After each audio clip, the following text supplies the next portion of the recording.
with you.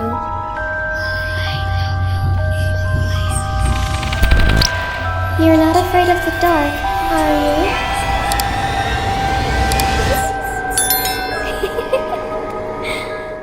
Hi and Assalamualaikum semua orang, Kamaran Nasim here. I hope you are in a good mood today because it's a good day to have a good day. So sorry hari ni kualiti kita dah lain sikit sebab Kama pakai handphone balik sebab kamera tertinggal. So untuk minggu ni kita terpaksa guna handphone. So hari ni guys, sebenarnya Kama nak buat reaction dekat satu video yang Kama collab bersama dengan satu channel ni, dan sesuatu berlaku, sesuatu yang tidak diingini berlaku dan tidak expect ia akan berlaku, dan Kama tak buka lagi sebab waktu tu diorang tayang pukul 12 malam guys. So saya antara orang yang tunggu sampai esok pagi baru tengok. Dan jadi bagi yang tak tahu lagi, hari tu Kama ada collab dengan Seismit TV. Kama join lah diorang punya segmen Seismit Seram Jam 12. Dan waktu kita orang shoot tu, ada sesuatu yang tidak diingini berlaku dekat studio yang keras itu.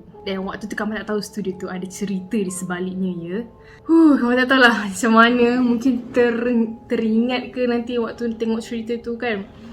Okay, so Kama kita awal-awal masa kita orang tengah shoot tu, memang Kama lah ternampak sesuatu dan kru-kru lain ada terdengar sesuatu. And Kama akan react dekat part yang Kama punya sebab kita orang ada 4 orang, jadi kita orang akan bercerita lah 4 orang tu. So Kama tak tengoklah full video, tak react full video. Kama ambil part Kama saja dan part yang Kama rasa penting nak bagi tahu kat korang apa yang terjadi sebenarnya. So korang boleh tengok full video dekat link Seismit TV yang Kama dah letak dekat description box below. Okay, so better kita baca doa dulu, mohon perlindungan dari Allah dari gangguan-gangguan syaitan. A'udzubillahi minasyaitonirrajim. Bismillahirrahmanirrahim. Rabbi a'udzubika min hamazati syayatin wa a'udzubika rabbi an yahdurun. Wahai Tuhanku, aku berlindung kepadamu daripada bisikan-bisikan syaitan, dan aku berlindung juga kepadamu wahai Tuhanku daripada kedatangan mereka kepadaku. Amin ya rabbal alamin.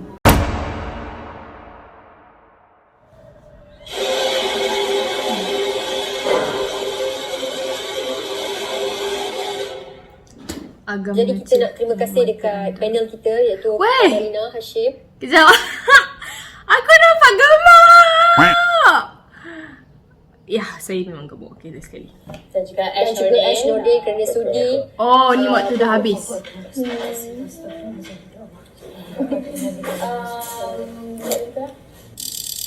Oh, diorang ni balik. Hai, Assalamualaikum. Kita berjumpa lagi dalam Seismit Seram Jam 12. Dan kali ni kita bawakan konsep baru, Aisyah. Betul? Kita bawa konsep camping ya. Sebab biasa kalau camping kan kita suka, setiap kali camping kita suka cerita-cerita seram. Betul.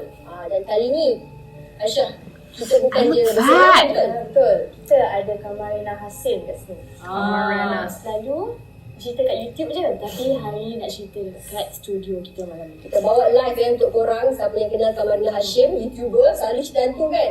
Sekali ni kita tengok dia cerita kat sini. Dan bukan tu je Aisyah, kita ada juga pandang tepi ni, nampak macam tabak lagi. Jangan Sekali pandang belum dah seram. Belum dah seram, tapi saya bukan dia lah. Saya bukan dia, saya kawan korang semua lah. So ini dia Ash Nordin untuk panel kita juga kali ni. Dan juga macam biasa untuk Seismit Seram Jam 12, kita akan bacakan cerita-cerita seram yang kita jumpa dekat internet. Dan juga kita nak, by the way, korang tahu tak, waktu Kama datang dekat studio diorang ni memang gelap gila. Diorang buat first time diorang nak cuba konsep baru tau, macam nak buat apa, macam ala-ala camping lah. So sebab tu kalau korang nampak belakang tu ada kemah, ada macam pokok-pokok hutan-hutan. So diorang nak buat konsep pergi bercamping sambil bercerita kisah seram macam itulah. And sebenarnya memang dalam studio tu waktu tu memang gelap gila. kongsi pengalaman seram yang korang ataupun kawan-kawan korang sendiri ya. Ingat balik pun dah seram dah. Benar ke berlaku tu ada? Tak berlaku pada diri sendiri, tapi jiran sebelah tu. Sebelah kan ada. Dan untuk malam ni kita bawa Tema apa ni? Malam ni kita bawakan tema kisah seismik seram jam 12 edisi rumah sewa. Rumah sewa Cakap rumah sewa Okey.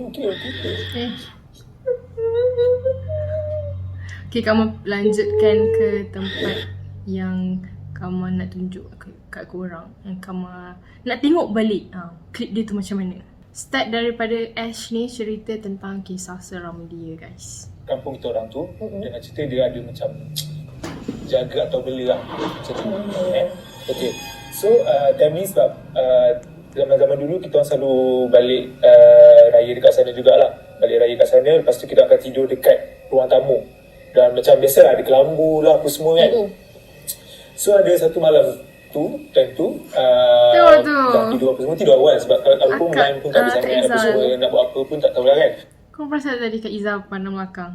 Tak tahulah kenapa dia pandang belakang kan? Ya, so ada satu malam tu, time tu dah tidur apa semua, tidur awal sebab kalau kampung lain pun tak ada sangat apa semua, nak buat apa pun tak tahulah kan. So kita orang tidur awal, pukul 3 pagi saya terjaga. Tak tahu apa reason lah. Lepas tu nak tidur balik susah. So pasal lah earphone dengan lagu apa semua.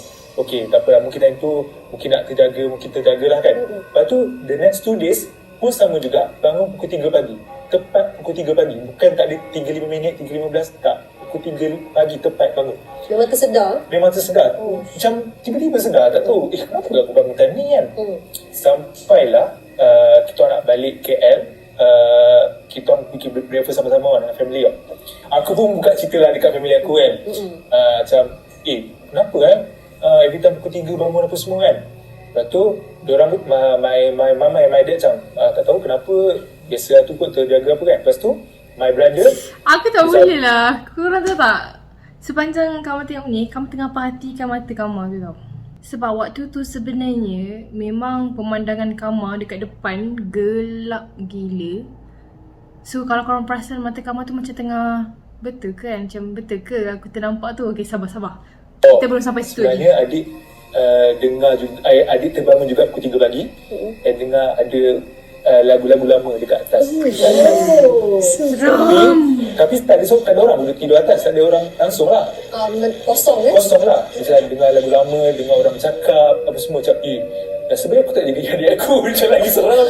Kalau macam setakat bangun macam tu je, macam tak ada apa dah sangat kan. Mungkin kita macam curious kenapa, tapi dia macam dia pun tak beritahu. Dia tunggulah sampai macam aku buka cerita, baru dia cerita. Macam serius lah apa semua kan. Lepas tu adik aku ni memang dia boleh nampak benda macam tu. Yes, benda macam tu. So banyak kali ada nampak dekat asrama dia, nampak dia pergi toilet, lepas tu nampak orang basuh baju dari belakang, toilet muka yang menakutkan lah. Dan macam-macam lagi lah. Tu one of the story yang seram yang bunyi apa experience lah. Kisah yang terakhir ni pun kredit kepada fiction Shasha dan tajuk dia Siapa Pula Dalam Bilik Tu Tadi. So, aku nak share pengalaman aku sewaktu aku stay dekat apartmen dekat Shah Alam tahun 2011. Blok yang hujung sekali, paling dekat dengan Giant Shah Alam tingkat bawah je. Masa tu aku belajar dekat Poli guys. Last sem dah. Mungkin untuk setengah orang cerita ni tak seram, tapi pada dia, pengalaman tu sampai bila-bila aku tak akan lupakan. Aku sewa bilik master dengan kawan aku. Dia bukan student, so diorang berdua je sewa kat bilik tu. Owner rumah sewa ni akak kerja government. Dia tinggal sekali lah. Tapi bilik medium. Owner yang cerita ni pun perempuan juga. Dan bilik kecil didiami oleh emak kepada owner tu. Tapi emak dia tu ada sakit lumpuh. Jadi memang diorang ni selalu akan nampak makcik ni duduk dekat atas kursi roda. Jadi selalu pagi-pagi je akak owner tu dia mesti akan pergi kerja. Dan diorang yang student tu akan pergi ke kelas. Kalau petang je, diorang habis kelas, akak ni selalu dah ada dekat rumah tu dah. Dia bagi emak dia makan, emak dia yang sakit. Emak dia tak boleh bercakap sangat. Tutur perkataan dia memang tak jelas, akan orang bisu. Tapi kita boleh dengar dah faham sikit-sikit apa yang dia cakap. So nak dipendekkan cerita, ada satu hari ni, roommate aku tak ada kat rumah. Dia cuti balik rumah family dia sebab ada kenduri. Jadi masa tu tinggallah aku seorang ditemani dengan akak owner dan mak dia yang sakit tu. So malam tu, aku terjaga dari tidur sebab nak terkencing. Aku pun bangun nak pergi bilik air dan masuk bilik balik nak sambung tidur. Tapi tak jadi. Sebab ngam-ngam aku baring nak lelap mata, aku dengar suara orang berborak. Dan suara tu macam suara orang tua. Tapi tak jelas perbualan dia. Jadi aku pun bangunlah balik dan buka pintu bilik nak confirmkan balik pendengaran aku tu. Suara orang berborak tu macam datang dari bilik makcik yang lumpuh tu. Jadi aku pelan-pelan pergi ke pintu bilik makcik tu, tekap telinga nak dengar betul-betul apa yang dia cakap. Dan dia memang suara tu daripada bilik makcik tu. Tapi bukan suara berborak.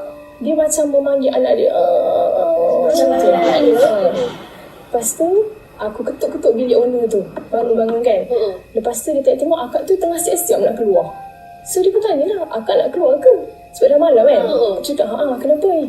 Lepas tu dia macam, aku mana nak busy body dia kata. Sebab hal orang mana dia nak pergi memalam buta dah pukul 1 pagi. 1 pagi dah, okey. Lepas tu dia kata lah dekat akak owner tu, tak, saya rasa mak akak panggil kot dalam bilik. Dengar macam suara mak akak panggil tadi. Lepas tu akak tu diam, pandang kat budak tu. Nana tu budak jadi yang baik kan. Mak akak baru meninggal.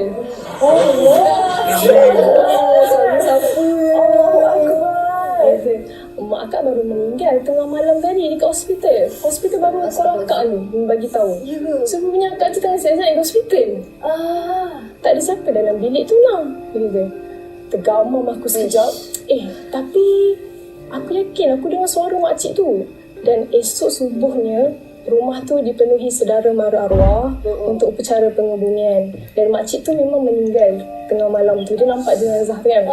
Jadi suara siapa yang aku dengar malam tu kat dalam bilik tu memang tak terjawab sampai sekarang. Dan minggu pertama selepas arwah makcik tu meninggal, tengah malam je kalau aku terjaga atau lambat tidur, memang boleh dengar ada suara orang bercakap dalam bilik arwah.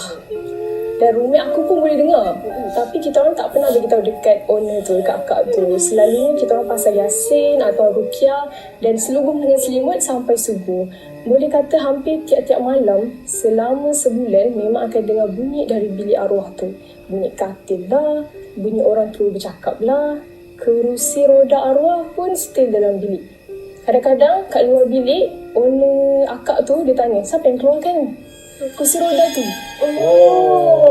Seram Kita pun tak berani usik siapa je nak keluarkan kan. Orang punya. Next month-nya ada orang baru masuk sewa bilik arwah. Dan kita orang next month tu juga pindah rumah. Dan dia tak beritahu orang yang masuk baru tak beritahu apa-apa lah. Dia rasa kan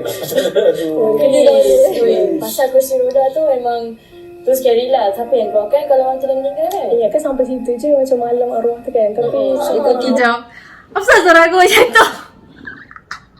Astaghfirullahaladzim. Dia macam suara terkepik. Okay, sorry. Dia macam cringe lah. Cringe.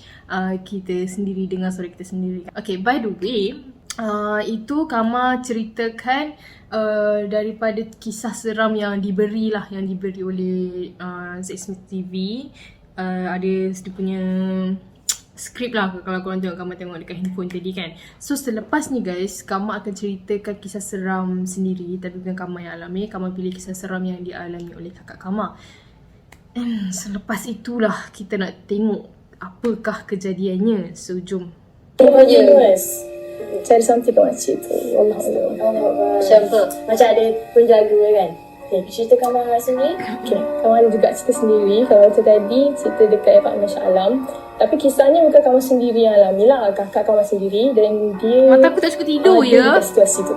Dua orang kakak Kamal. Okay, so ceritanya bukannya rumah tu yang bantu, tapi ada sesuatu yang singgah dekat rumah sewa tu pada waktu maghrib. Okay. So ceritanya ada seorang kakak ni, kawan panggil kakak sini lah, sebab dia paling senior, paling tua dalam rumah sewa tu. So dia ni jenis yang suka rajin lah buka tingkap kat rumah tu. Macam pagi-pagi je dia dah buka tingkap, sampai maghrib tu dia sendiri dah tutup. Cuma ada satu malam ni tengah azan maghrib tengah berkumandang, lepas tu dia lupa nak tutup tingkap. So tengah azan tu dia macam bertering, tingkap saya nak tutup. Tapi waktu dia nak tutup tu tiba-tiba ada satu angin macam ada orang hempas pintu tau. Macam tu. Rasa macam Hai, kejap aku. Astagfirullahaladzim. Astagfirullahaladzim. Tapi rupanya Aduh. kat situ lah punca kenapa dia jadi lain selepas tu. So dah solat maghrib kan, dah azan maghrib. So dia pun nak pergi lah ambil wuduk. Tiba-tiba dia macam cakap seorang-seorang tau dalam bilik air tu. Dia macam ambil salah. Sambil bukan lah. Macam ngomel lah. Dia lupa nak wuduk. Macam mana? Macam ambil muka, lepas tu tiba terus basuh kepala. Lepas tu tiba terus basuh kaki. Lepas tu dia macam menangis tau. Macam mana ni? Lepas tu ada lah seorang roommate sedar macam, kenapa akak tu cakap seorang kan? Aku tanya, kak kenapa tak? Dia marah macam tu. Dia tunjuk dekat depan dinding. Ada Pilih air tu. pilih air tu. Macam kat depan tu dinding je. Lepas tu akak macam roommate kat situ macam, kak slow. Okay, baca ni baca ni macam tu kan. Basuh muka, basuh ni. Lepas tu dia dah macam tak ingat lah. Aku tak lupa, aku dah tak boleh ambil wuduk macam tu. Lepas tu yang roommate ni dah seram kan. Tak tahu maghrib kan. So dia panggil lah kawan-kawan Jangan tu. sunat Aku dah macam kena je ni. Lepas tu roommate datang. And then diorang bawa lah akak tu dah so slow lah. Ambil ni, lepas tu bawa keluar. Lepas tu kakak Gama, kita panggil Ika. Dia tak tidur. Dia tidur waktu maghrib tu. Lepas tu tiba ada kakak kamar yang seorang, macam 2 orang kan. Ada seorang tu kita panggil Ila. Dia ketuk, Kak, bangun lah, kau seorang je kat sini ni. Lepas tu dia macam mamai kan, jangan kacau aku lah. Lepas tu Ila tu macam, kau pula ke yang kena? Dia cakap, dia terus bangun macam, apaan dah cuak muka kan. Keluar-keluar je, semua member-member roommate dia, housemate dia tu tengah bertelekung, buat bulatan, baca Yasin. Lama. Kejap. Aku terbayang. Dekat tengah-tengah tu, akak yang kena rasuk. Beracau. Dia dah kena rasuk. Dia tengah berzikir. Tapi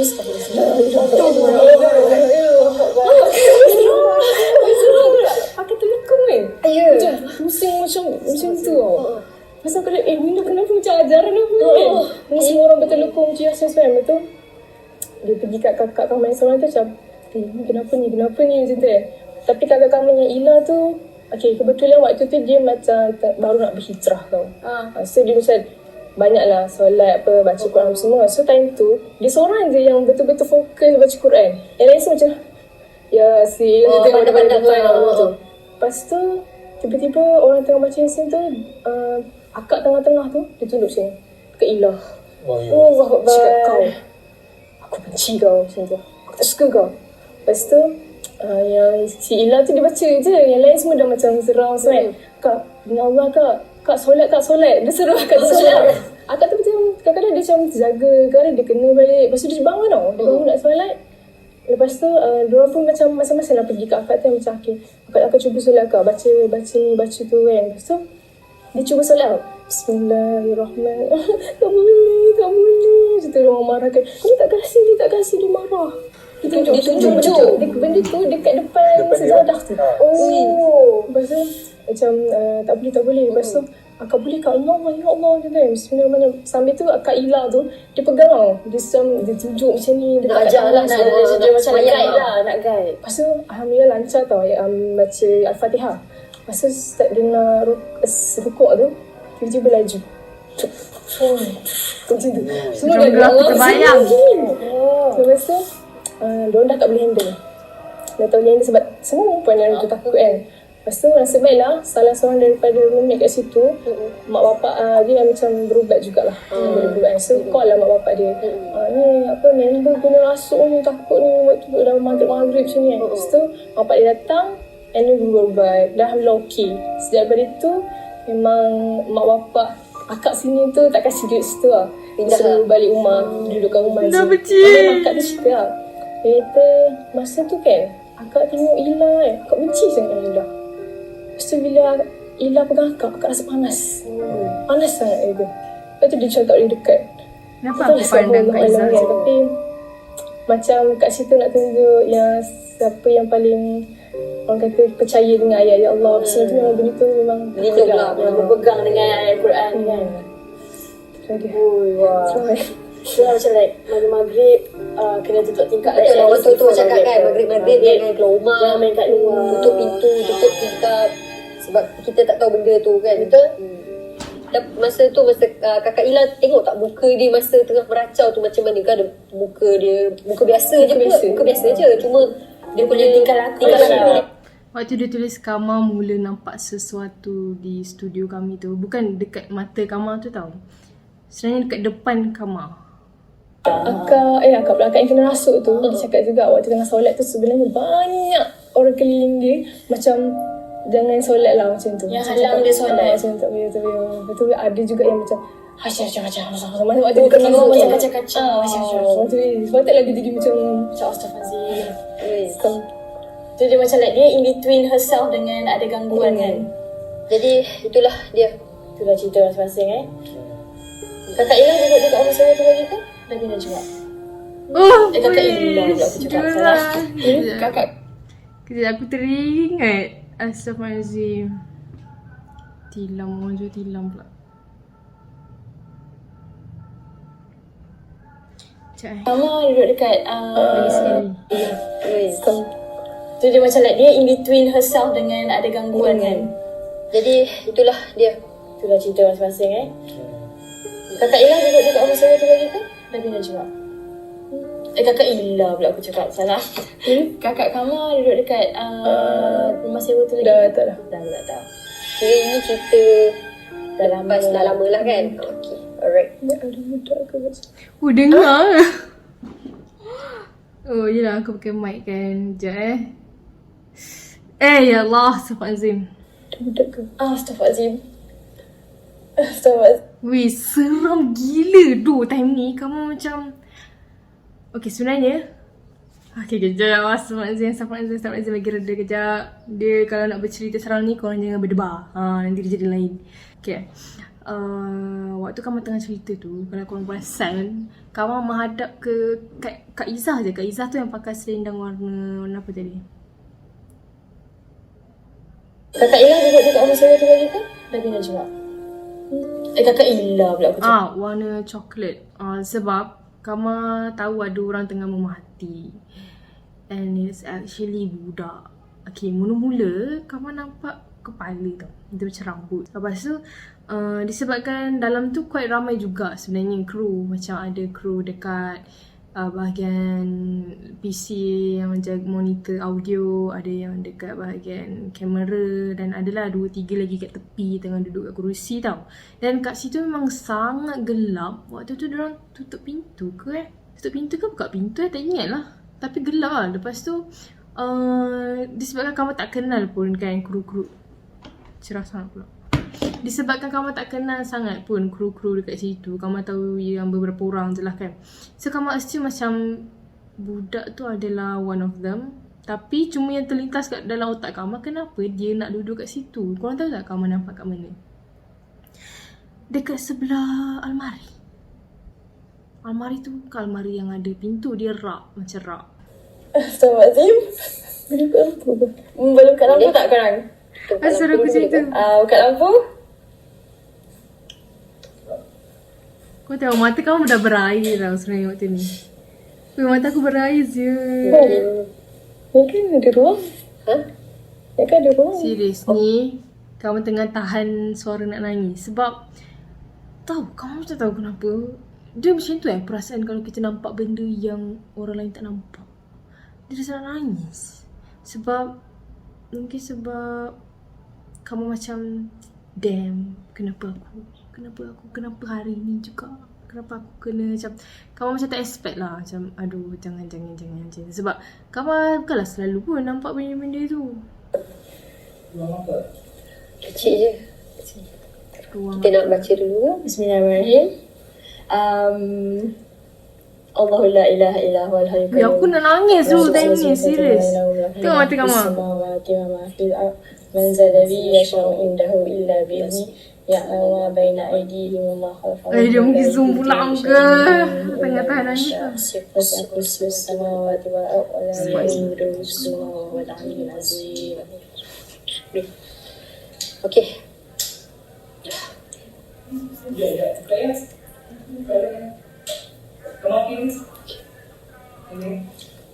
Kamu tengah pandang lagi kat situ.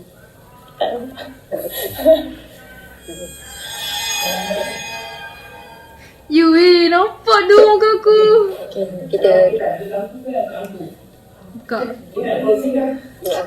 closing dah. Closing. Okay, tak. Kalau Dia nak orang cut. tak macam. Kita buat closing. Kita buat kerja lah sikit je. Nangis tu. Kita biar Weh, aku nak nangis. Kenapa tu aku ingatkan dia orang cut. Astagfirullahaladzim.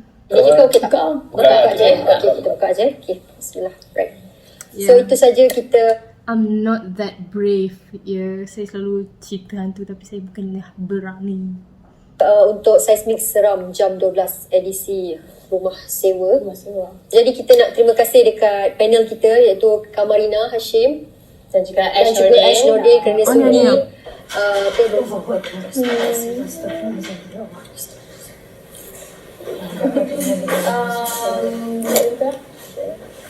Weh, ya Allah, yang ni kan. Sebenarnya lepas kamar dia ternampak tu, kita orang break tau. Kita orang break kejap lepas baca doa ayat kursi tu kejap. Menggeletar. Kita orang break kejap. Lepas tu, okay, sambung closing. Kita pun sambung closing just nak, Kak Izzah nak cakap terima kasih apa semua. Jangan lupa subscribe. Macam tu lah kan. Okay. Lepas tu, kamera, sayang tu kamera tak ada dekat situ kan. Sebab kamera dekat depan kita orang. And kejadian yang diorang tulis kat situ ada sesuatu terjatuh kat studio kami tu. Kejadian tu berlaku dekat belakang kamera. Betul-betul belakang kamera. Tapi korang dengar kan suara bunyi tu. Dan kita orang, siapa je nampak? Kamar nampak. Akak sebelah kamar nampak juga. Ada dekat sebelah rak tu ada satu kotak-kotak banyak tau. Macam kamu tak tahulah simpan apa kat situ kan, tapi ada banyak kotak. Lepas tu ada satu plastik tau. Plastik tu macam pembalut hadiah yang jenis, ya Allah gangsternya aku duduk. Plastik tu jenis yang pembalut hadiah yang jenis plastik tu. Lepas tu dia terjatuh. Like memang kamu nampak dia jatuh slow motion tau. Bukan jatuh macam pop, tapi dia jatuh macam orang buka.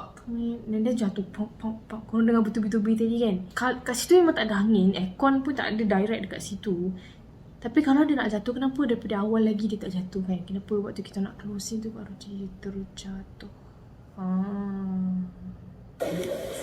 Sedih sekali Jadi kita nak terima kasih dekat panel kita iaitu Kamarina Hashim Dan juga dan juga Ash Nordin kerana sudi apa dia? Betul-betul.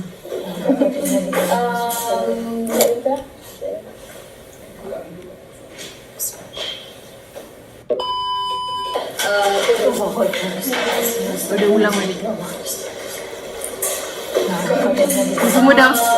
Semua dah macam cepatlah buat closing Okay, kita terima kasih kepada Kamarina Hashim kerana sudi join kita orang untuk Seismik Seram Kamar dah jam macam 12 hari ni dan juga kalau korang tahu kamar dah macam tak nak layan dah macam cepat nak keluar. Ash Nordin. Welcome. Dan korang jangan lupa Kamarina, saya juga ada YouTube beliau, boleh follow dan juga subscribe Kamarina Hashim. Dan korang nak, kalau ada cerita-cerita yang seram nak korang nak cadangan apa nak bagi tahu, boleh Tergagap weh, kamu dapat dengar suara dia macam menggeletar tau time ni. dekat Komen kat bawah. Sama tengah tahan So takut itu saja, time kita ni. jumpa lagi dalam Seismik Seram jam 12. Assalamualaikum dan selamat malam. Bye. Jangan kemarin kami bertanya kepada kamar ni. Dia actually kepala badan nampak. Dia kepala dan rambut. Lelaki. Budak. Jadi Jadi dia Itu cakap tadi tu. Nampak masalah begitu, dia bukan jatuh yang terjatuh tu macam bergerak. Dia pusing. Tak design nampak perasan. Ya, dia Pandang-pandang belakang. macam itulah macam jadi tak sedar hati tu. Kadang macam dia tu auto macam Kamar boleh nampak ke apa? Tak lagi pesan ke apa? bukan setengah lah. Tadi Nasha cakap apa ke? Tak ada. Ingat je betul. ni seram ni. Dengar cakap masa ada cerita ada seorang perempuan tapi tak cakap dia macam macam tu. Aku terus macam nampak you macam I banyak Nasha. Tengok macam you sambil buat kerja bercakap je kan. Siapa boleh buat macam tu? Tengoklah. Okay, selepas daripada kita orang dah okay bye bye apa semua tu kan, gangster lagi aku duduk. Kita orang semua tak ada macam set up apa kemas-kemas dulu ke dalam studio tu. Kita orang terus keluar daripada studio tu tau. Memang gelap tau studio tu, sebab dinding dia semua cat warna hitam. So kita orang semua terus keluar daripada bilik tu dan terus pergi ke pantry dorang. Kita orang duduk dan dorang bagi Kamar minum air dulu tau. So relax kejap. Lepas tu diorang pun buka cerita. Kamar, nampak apa tadi? Macam yang korang nampak baca tadi kan? Aku pun cakap dah tegak-gagap dah. Sorry. Bila diorang cakap Kamar nampak budak tu kan, Kamar pun spesifikkan lah kan apa yang Kamar nampak. Kamar nampak rambut mula. Bila dalam gelap kan, korang selalu tak macam kalau korang perhatikan something kat dalam gelap, makin lama sesuatu sosok tu makin terbentuk. Kamar ingat kan Kamar just imajinasi tau. Kamar ingat Kamar macam bila makin lama Kamar merenung kat tempat tu, makin nampak pula dia punya sosok apa semua tu kan. And Kamar nampak kepala dia macam rambut budak. Mula Kamar nampak rambut budak, tapi dia just kepala. Badan apa semua Kamar tak nampak. Kamar tak tahu lah memang tak ada ataupun memang tak nampak sebab gelap kan. Tapi memang nampak kepala budak tau, lelaki. Dia tengah tengok kita orang shooting. Lepas tu, lepas Kamar cakap nampak budak tu, diorang cut kot. Kamu tak tahu boleh ke tak cakap macam ni Ke diorang cut ke sebenarnya memang bila Kamar cakap Kamar nampak budak je, diorang semua dah macam betul. Betul lah tu.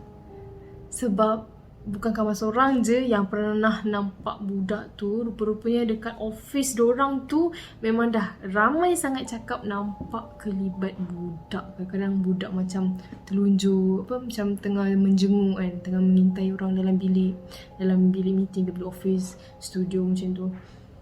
Lepas tu Kamar macam oh my god, aku ingat aku imajinasi. Kamar baru macam nak positif, tiba-tiba dia cakap macam tu. Terus Kamar macam is that true? Maksudnya betul ke apa aku nampak ni kan? Sebab dia kata memang jelmaan budak lelaki dekat dalam office tu memang famous. Ramai pernah nampak.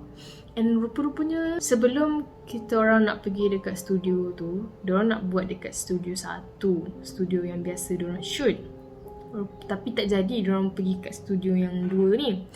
Sebab studio 1 tu lagi keras.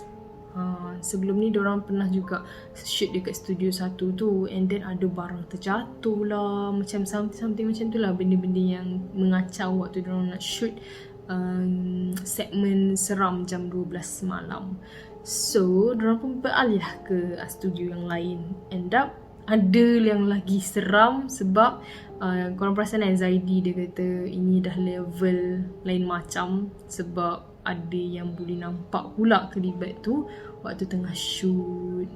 And sebenarnya bukan Kamar seorang je, I mean memang Kamar seorang je yang nampak waktu tu. Tapi bukan itu sahaja. Waktu tengah shoot kan, waktu Kamar cakap yang Ash tengah cerita kisah seram dia tu, time tu Kamar dah dengar sesuatu tau. Kamar dengar ada orang azan, tapi dia macam Allah tu je, Allah je. Tapi dia macam berdengung. Lepas tu Kamar macam dah azan asar ke? So Kamar pun tengok phone kan. Sekali tengok pukul 3.44 tak silap. Macam tu lah, macam baru nak pukul 4. Macam mana ada azan? So Kamar macam assume macam ni mesti handphone orang lain kot, macam tu kan, notification ke apa. So kalau korang perasan time tu Kamar main-main handphone. Kamar macam macam apa kata, pegang-pegang handphone macam tu kan, sebab dah terfikir benda lain. Cakap macam fokus-fokus kan. Kalau korang perasan Kak Izzah pun macam kadang-kadang pandang-pandang belakang kan, sebab terdengar bunyi. Dan Zaidi tu, lepas tu yang jaga audio waktu tu Zaidi tau. Dia yang monitor audio kita orang waktu tu. So kat tempat dia, kat sebelah kita orang tu sebenarnya ada macam satu meja, and then atas meja tu ada laptop, ada dia tengah monitor sambil pakai headphone. And dia kata kita orang ada satu time tu kita orang break tau, sebab kita orang cut. Sebab Zaidi kata dia buka headphone dia kata korang dengar tak? Korang dengar apa-apa tak? Lepas tu semua orang dah cuak macam tadi kau dengar apa? Lepas tu orang cakap macam kita orang tak dengar apa-apa pun, kau je yang dengar ni, kau dengar apa? Lepas tu Zaidi tak buka cerita kat situ. Dia macam tak ada apa-apa lah. Dia pakai balik. Lepas tu dia kata sambung. Rupanya dia kata time tu dia dengar ada orang berlari kot. Tapi macam orang kru-kru dekat situ kata ada orang kat atas ni, macam tu lah. Lepas tu waktu dia tengah monitor audio tu, dia juga ada terdengar lagi sekali. Macam korang baca tadi kan, dia kata dia terdengar ada suara perempuan waktu kita orang tengah bercerita. Waktu kita orang tengah bercerita kisah seram tu, ada satu suara perempuan yang macam tu lah seramnya aku. Astagfirullahaladzim. Waktu Kamal cakap macam, Kamal tanya dekat producer sebelah Kamal, Kak Aisyah kan. Kamal tanya yang pakai baju putih tu. Kamal tanya kat Kak Aisyah, ada budak ke kat sini kan? Sebab waktu tu dah nak habis dan Kamal still nampak galibat tu. So Kamal tanya je lah kat situ sebab dah rasa lain macam. Sekali korang pasti kan reaksi Kak Aisyah macam budak macam tu kan. Sebab memang diorang dah selalu dengar pasal budak tu. Dan terkejut lah bila orang sebelah dia ternampak budak yang orang duk cakap-cakap dekat office tu. So itulah kisah dia guys. So lepas kita orang dah settle tu pun dah petang tau. And then diorang semua macam tanya Kamal lah kan, macam selalu ke apa semua. Kamal pun cerita je lah macam pun kata tak adalah selalu pun, tapi kadang-kadang lah dulu lah kan, macam kena kacau yang biasa-biasa je lah, tapi tak adalah selalu nampak benda tu. And Kamal pun cerita jugalah pasal dekat family Kamal ni dia punya mistik tu selalu pula juga kena kan. Ayah Kamal lah yang sebenarnya selalu boleh nampak sebab keturunan kan. Tapi itulah, diorang semua macam Kamal balik ni mandi tau, baca apa semua. Kamal macam okay. And then petang tu balik, alhamdulillah tak ada apa-apa juga kan kalau benda ikut sampai balik rumah. Tapi alhamdulillah sampai hari ni tak ada apa-apa. Cuma malam tu je lah susah nak tidur sebab Kamal teringat-ingat kelibat tu kan, ku budak tu. Dia tak nampak muka tau, like sebab waktu tu gelap. So, korang bayangkan korang tutup lampu, lepas tu korang nampak adik korang kat dalam bilik yang korang dah tutup lampu tu. Macam tu lah. Dia nampak macam sosok, tapi kepala je ada rambut. Okay, itu sajalah kisahnya. Sebab Kamal tengok ramai yang minta suruh cerita pasal benda ni kan. And sebenarnya lepas daripada balik tu, Kamal senyap tau dekat media sosial. Kamal just up story IG, up live je. Kamal tak bagi tahu pun pasal benda-benda ni. Ada pun Kamal macam add to story, tapi Kamal tak cerita detail. Sebabnya masih terganggu sikit lah benda tu. Taklah terganggu, Kamal just berhati-hati je kot, takut sikit. Betul tu aku makin gemuk. Okay, tak apalah. So kat masa itu sajalah video untuk hari ni. And apa benda ni? Ya Allah, baru keluar daripada hospital. So dia lekatkan benda alah ni. Okay, anyway, stay tuned untuk video selepas ni. Kamal akan upload more creepy and crime video. And also Kamal akan upload makeover room anak buah Kamal untuk birthday dia. And tu memang ramai sangat minta sebab Kamal upload dekat IG story pasal Kamal nak makeover bila dia jadi Barbie room. And also Kamal buat dream house DIY saja. So itu sajalah video hari ni. Thank you dah tengok video ni sampai habis. For those who are new to my channel, don't forget to hit the subscribe button below and turn on the notification bell so that you will not miss any video that I post. And kalau korang nak tengok full video Sesame TV tadi, Kamal dah letak link dekat description box below, so jangan lupa check it out. And see you guys in my next video. Bye bye.